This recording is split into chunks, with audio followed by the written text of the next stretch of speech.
नमस्कार। आप सुन रहे हैं कहानी गोल।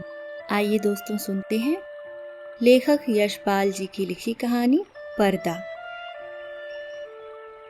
चौधरी पीर बख्श के दादा चुंगी के महकमे में दरोगा थे। आमदनी अच्छी थी।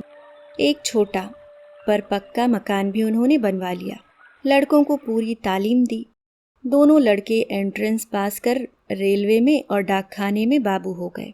चौधरी साहब की जिंदगी में लड़कों के ब्याह और बाल बच्चे भी हुए, लेकिन ओहदे में खास तरक्की न हुई। वही 30 और 40 रुपए माहवार का दर्जा। अपने जमाने की याद कर चौधरी साहब कहते, वो भी क्या वक्त थे। लोग मिडिल पास का डिप्टी कलेक्टरी करते थे और आजकल की तालीम है कि एंट्रेंस तक अंग्रेजी पढ़कर लड़के 30-40 से आगे नहीं बढ़ पाते। बेटों को ऊंचे ओहदों पर देखने का अरमान लिए ही उन्होंने आंखें मूंद ली। इंशाअल्लाह चौधरी साहब के कुनबे में बरकत हुई। चौधरी फजल कुर्बान रेलवे में काम करते थे। अल्लाह ने उन्हें 4 बेटे और 3 बेटियां दी। चौधरी इलाही बख्श डाकखाने में थे। उन्हें भी अल्लाह ने 4 बेटे और 2 लड़कियां बख्शीं। चौधरी खानदान अपने मकान को हवेली पुकारता था। नाम बड़ा देने पर भी जगह तंग ही रही। दरोगा साहब के ज़माने में जनाना भीतर था और बाहर बैठक में वे मोढ़े पर बैठ नैचा गुड़गुड़ाया करते। जगह की तंगी की वजह से उनके बाद बैठक भी जनाने में शामिल हो गई। घर की ड्योढ़ी पर पर्दा लटक गया। बैठक न रहने पर भी घर की इज्जत का ख्याल था, इसलिए पर्दा बोरी के टाट का नहीं, बढ़िया किस्म का रहता। जाहिरा दोनों भाइयों के बाल बच्चे एक ही मकान में रहने पर भी भीतर सब अलग अलग था। ड्योढ़ी का पर्दा कौन भाई लाए? इस समस्या का हल इस तरह हुआ कि दरोगा साहब के ज़माने की पलंग की रंगीन दरियां एक के बाद एक ड्योढ़ी में लटकाई जाने लगी। तीसरी पीढ़ी के ब्याह शादी होने लगे। आखिर चौधरी खानदान की औलाद को हवेली छोड़ दूसरी जगहें तलाश करनी पड़ी। चौधरी इलाही बख्श के बड़े साहबजादे एंट्रेंस पास कर डाकखाने में 20 रुपए की क्लर्की पा गए। दूसरे साहबजादे मिडिल पास कर अस्पताल में कंपाउंडर बन गए। ज्यों ज्यों ज़माना गुजरता जाता, तालीम और नौकरी दोनों मुश्किल होती जाती। तीसरे बेटे होनहार थे। उन्होंने वजीफ़ा पाया। जैसे तैसे मिडिल कर स्कूल में मुदर्रिसो देहात चले गए। चौथे लड़के पीर बख्श प्राइमरी से आगे न बढ़ सके। आजकल की तालीम माँ बाप पर खर्च के बोझ के सिवाय और है क्या। स्कूल की फीस हर महीने और किताबों, कॉपियों और नक्शों के लिए रुपए ही रुपए। चौधरी पीर बख्श का भी ब्याह हो गया। मौला के करम से बीवी की गोद भी जल्दी ही भरी। पीर बख्श ने रोजगार के तौर पर खानदान की इज्जत के ख्याल से एक तेल की मिल में मुंशीगिरी कर ली। तालीम ज्यादा नहीं तो क्या, सफ़ेद पोश खानदान की इज्जत का पास तो था। मजदूरी और दस्तकारी उनके करने की चीज़ें न थीं। चौकी पर बैठते कलम दवात का काम था। 12 रुपया महीना अधिक नहीं होता। चौधरी पीर बख्श को मकान सितवा की कच्ची बस्ती में लेना पड़ा। मकान का किराया 2 रुपया था। आसपास गरीब और कमीने लोगों की बस्ती थी। कच्ची गली के बीचों बीच, गली के मुहाने पर लगे कमेटी के नल से टपकते पानी की काली धार बहती रहती, जिसके किनारे घास उगाई थी। नाली पर मच्छरों और मक्खियों के बादल उमड़ते रहते। सामने रमजानी धोबी की भट्टी थी, जिसमें से धुआं और सज्जी मिले उबलते कपड़ों की गंध उड़ती रहती। दाईं ओर बीकानेरी मोचियों के घर थे। बाईं ओर वर्कशॉप में काम करने वाले कूली रहते। इस सारी बस्ती में चौधरी पीर बख्श ही पढ़े लिखे सफ़ेद पोश थे। सिर्फ उनके ही घर की ड्योढ़ी पर पर्दा था। सब लोग उन्हें चौधरी जी, मुंशी जी कहकर सलाम करते। उनके घर की औरतों को कभी किसी ने गली में नहीं देखा। लड़कियां 4-5 बरस तक किसी कामकाज से बाहर निकलती और फिर घर की आबरू के ख्याल से उनका बाहर निकलना मुनासिब न था। पीर बख्श खुद ही मुस्कुराते हुए सुबह शाम कमेटी के नल से घड़े भर लाते। चौधरी की तनख्वाह 15 बरस में 12 से 18 हो गई। खुदा की बरकत होती है तो रुपए पैसे की शक्ल में नहीं, आस औलाद की शक्ल में होती है। 15 बरस में 5 बच्चे हुए। पहले 3 लड़कियां और बाद में 2 लड़के। दूसरी लड़की होने को थी तो पीर बख्श की वालदा मदद के लिए आईं। वालिद साहब का इंतकाल हो चुका था। दूसरा कोई भाई वालदा की फिक्र करने आया नहीं। वे छोटे लड़के के यहाँ ही रहने लगी, जहाँ बाल बच्चे और घर बार होता है। 100 किस्म की झंझटें होती ही हैं। कभी बच्चे को तकलीफ है तो कभी जच्चा को। ऐसे वक्त में कर्ज की ज़रूरत कैसे ना हो। घर बार हो तो कर्ज भी होगा ही। बिल की नौकरी का कायदा पक्का होता है। हर महीने की 7 तारीख को गिनकर तनख्वाह मिल जाती है। पेशगी से मालिक को चिढ़ है। कभी बहुत ज़रूरत पर ही मेहरबानी करते। ज़रूरत पड़ने पर चौधरी घर की कोई छोटी मोटी चीज़ गिरवी रखकर उधार ले आते। गिरवी रखने से रुपए के 12 आने ही मिलते, ब्याज मिलाकर 16 आने हो जाते और फिर चीज़ के घर लौट आने की संभावना न रहती। मोहल्ले में चौधरी पीर बख्श की इज्जत थी। इज्जत का आधार था घर के दरवाजे पर लटका पर्दा। भीतर जो हो, पर्दा सलामत रहता। कभी बच्चों की खींच खांच या बेदर्द हवा के झोंकों से उसमें छेद हो जाते तो पर्दे की आड़ से हाथ सुई धागा ले उसकी मरम्मत कर देते। दिनों का खेल, मकान की ड्योढ़ी के किवाड़ गलते गलते बिल्कुल गल गए। कई दफे कसे जाने से पेच टूट गए और सुराख ढीले पड़ गए। मकान मालिक सूरजू पांडे को उसकी फिक्र न थी। चौधरी कभी जाकर कहते सुनते तो उत्तर मिलता, कौन बड़ी रकम थमा देते हो, 2 रुपल्ली किराया और वह भी 6 महीने का बकाया। जानते हो लकड़ी का क्या भाव है? ना हो मकान छोड़ जाओ। आखिर किवाड़ गिर गए। रात में चौधरी उन्हें जैसे तैसे चौखट से टिका देते। रात भर दहशत रहती कि कहीं कोई चोर ना आ जाए। मोहल्ले में सफ़ेद पोशी और इज्जत होने पर भी चोर के लिए घर में कुछ न था। शायद एक भी साबित कपड़ा या बर्तन ले जाने के लिए चोर को न मिलता। पर चोर तो चोर है। छीनने के लिए कुछ न हो तो भी चोर का डर तो होता ही है। वह चोर जो ठहरा, चोर से ज़्यादा फिक्र थी आबरू की। किवाड़ न रहने पर पर्दा ही आबरू का रखवारा था। वह पर्दा भी तार तार होते होते एक रात आंधी में किसी भी हालत में लटकने लायक न रह गया। दूसरे दिन घर की एकमात्र पुश्तैनी चीज दरी दरवाजे पर लटक गई। मोहल्ले वालों ने देखा और चौधरी को सलाह दी, अरे चौधरी, इस जमाने में दरी यूं काहे खराब करोगे? बाजार से ला टाट का टुकड़ा न लटका दो। पीर बख्श टाट की कीमत भी आते जाते कई दफे पूछ चुके थे।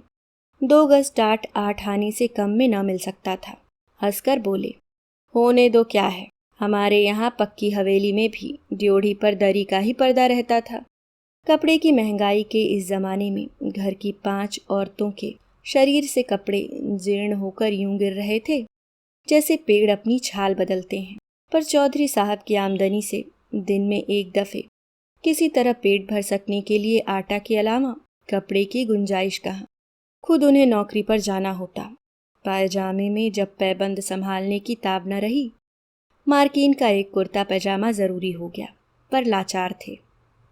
गिरवी रखने के लिए घर में जब कुछ भी न हो, गरीब का एकमात्र सहायक है पंजाबी खान। रहने की जगह भर देखकर वह रुपया उधार दे सकता है। 10 महीने पहले गोद के लड़के बरकत के जन्म के समय पीर बख्श को रुपए की ज़रूरत आ पड़ी। कहीं और कोई प्रबंध न हो सकने के कारण उन्होंने पंजाबी खान बबर अली खां से 4 रुपए उधार ले लिए थे। बबर अली खां का रोजगार सितवा के उस कच्चे मोहल्ले में अच्छा खासा चलता था। बीकानेरी मुची, वर्कशॉप के मजदूर और कभी कभी रामजानी धोबी सभी बबर मियाँ से कर्ज लेते रहते। कई दफे चौधरी पीर बख्श ने बबर अली को कर्ज और सूद की किस्त न मिलने पर अपने हाथ के डंडे से ऋणी का दरवाज़ा पीटते देखा था। उन्हें साहूकार और ऋणी में बीच बचौवल भी करना पड़ा था। खान को वे शैतान समझते थे, लेकिन लाचार हो जाने पर उसी की शरण लेनी पड़ी। 4 आना रुपया महीने पर 4 रुपया कर्ज लिया। शरीफ खानदानी मुसलमान भाई का ख्याल कर बबर अली ने 1 रुपया माहवार की किस्त मान ली। 8 महीने में कर्ज अदा होना तय हुआ। खान की किस्त न दे सकने की हालत में अपने घर के दरवाजे पर फजीहत हो जाने की बात का ख्याल कर चौधरी के रोए खड़े हो जाते। 7 महीने फाका करके भी वे किसी तरह से किस्त देते चले गए। लेकिन जब सावन में बरसात पिछड़ गई और बाजरा भी रुपए का 3 सेर मिलने लगा, किस्त देना संभव न रहा। खान 7 तारीख की शाम को ही आया। चौधरी पीर बख्श ने खान की दाढ़ी छू और अल्लाह की कसम खा 1 महीने की मुआफ़ी चाही। अगले महीने 1 का सवा देने का वायदा किया। खान टल गया। भादों में हालत और भी परेशानी की हो गई। बच्चों की माँ की तबीयत रोज़ रोज़ गिरती जा रही थी। खाया पिया उसके पेट में न ठहरता। पथ्य के लिए उसको गेहूं की रोटी देना ज़रूरी हो गया। गेहूं मुश्किल से रुपए का सिर्फ 2.5 सेर मिलता। बीमार का जी ठहरा। कभी प्याज के टुकड़े या धनिए की खुशबू के लिए ही मचल जाता, कभी पैसे की सौंफ, अजवाइन, काले नमक की ही ज़रूरत हो तो पैसे की कोई चीज़ मिलती ही नहीं। बाजार में तांबे का नाम ही नहीं रह गया। नाहा की कन्नी निकल जाती है। चौधरी को 2 रुपए महंगाई भत्ते के मिले, पर पेशगी लेते लेते तनख्वाह के दिन केवल 4 ही रुपए हिसाब में निकले। बच्चे पिछले हफ्ते लगभग फाके से थे। चौधरी कभी गली से 2 पैसे की चौराई खरीद लाते, कभी बाजरा उबाल सब लोग कटोरा कटोरा भर पी लेते। बड़ी कठिनता से मिले 4 रुपयों में से सवा रुपया खान के हाथ में धर देने की हिम्मत चौधरी को न हुई। मिल से घर लौटते समय वे मंडी की ओर टहल गए। 2 घंटे बाद जब समझा खान टल गया होगा और अनाज की गठरी ले वे घर पहुंचे। खान के भय से दिल डूब रहा था, लेकिन दूसरी ओर 4 भूखे बच्चों, उनकी माँ, दूध न उतर सकने के कारण सूख कर काटा हो रहे गोद के बच्चे और चलने फिरने से लाचार अपनी ज़ईफ़ माँ की भूख से बिलबिलाती सूरतें आँखों के सामने नाच जाती। धड़कते हुए हृदय से वे कहते जाते, मौला सब देखता है, खैर करेगा। 7 तारीख की शाम को असफल हो खान 8 की सुबह खूब तड़के चौधरी के मिल चले जाने से पहले ही अपना डंडा हाथ में लिए दरवाजे पर मौजूद हुआ। रात भर सोच सोच कर चौधरी ने खान के लिए बयान तैयार किया। मिल के मालिक लालाजी 4 रोज के लिए बाहर गए हैं। उनके दस्तखत के बिना किसी को भी तनख्वाह नहीं मिल सकी। तनख्वाह मिलते ही वह सवा रुपया हाजिर करेगा। माकूल वजह बताने पर भी खान बहुत देर तक गुर्राता रहा। हम वतन छोड़ के परदेश में पड़ा है।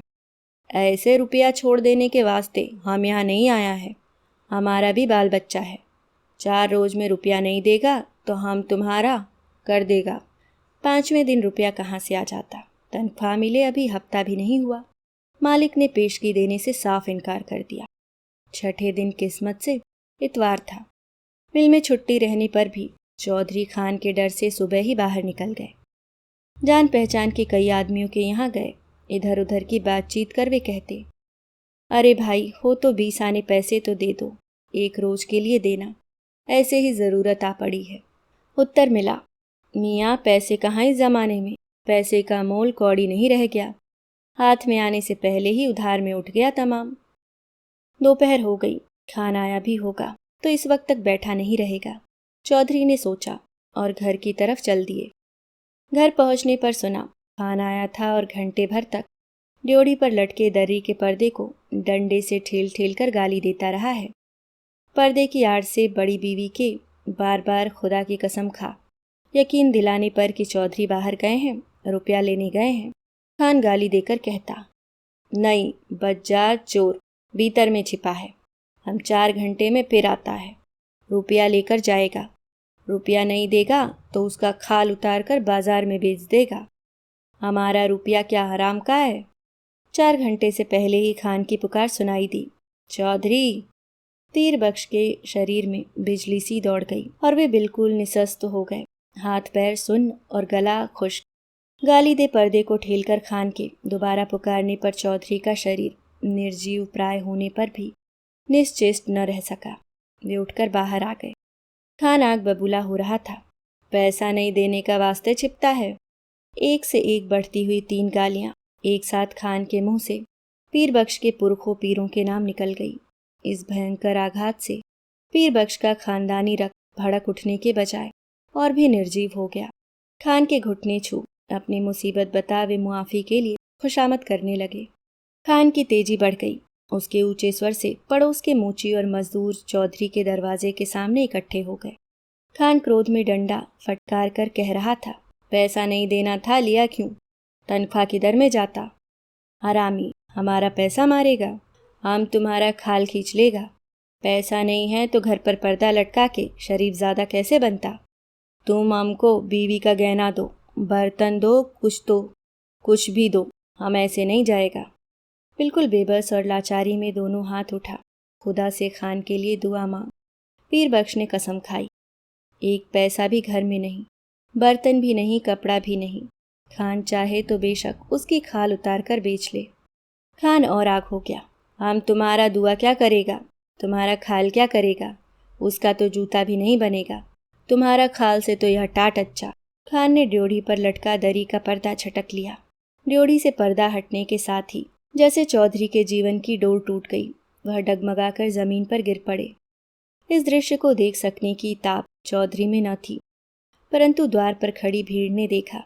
घर की लड़कियां और औरतें पर्दे के दूसरी ओर घटती घटना के आतंक से आंगन के बीचों बीच इकट्ठी हो खड़ी काँप रही थीं। सहसा पर्दा हट जाने से औरतें ऐसे सिकुड़ गईं जैसे उनके शरीर का वस्त्र खींच लिया गया हो। वह पर्दा ही तो घर भर की औरतों के शरीर का वस्त्र था। उनके शरीर पर बचे चिथड़े उनके 1/3 अंग ढकने में भी असमर्थ थे। जाहिल भीड़ ने घृणा और शर्म से आंखें फेर ली। उस नग्नता की झलक से खान की कठोरता भी पिघल गई। ग्लानि से थूक पर्दे को आंगन में वापस फेंक, क्रुद्ध निराशा में उसने लाहौल बिला कहा और असफल लौट गया। भय से चीख कर ओट में हो जाने के लिए भागती हुई औरतों पर दया कर भीड़ छट गई। चौधरी बेसुध पड़े थे। जब उन्हें होश आया, ड्योढ़ी का पर्दा आंगन में सामने पड़ा था, परंतु उसे उठाकर फिर से लटका देने का सामर्थ्य उनमें शेष न था। शायद अब इसकी आवश्यकता भी न रही थी। पर्दा जिस भावना का अवलंब था वह मर चुकी थी। अभी आप सुन रहे थे लेखक यशपाल जी की लिखी कहानी पर्दा। उम्मीद करती हूँ दोस्तों कहानी आपको पसंद आएगी। अगर आप चैनल पे नए हैं तो सब्सक्राइब करना ना भूलें। धन्यवाद।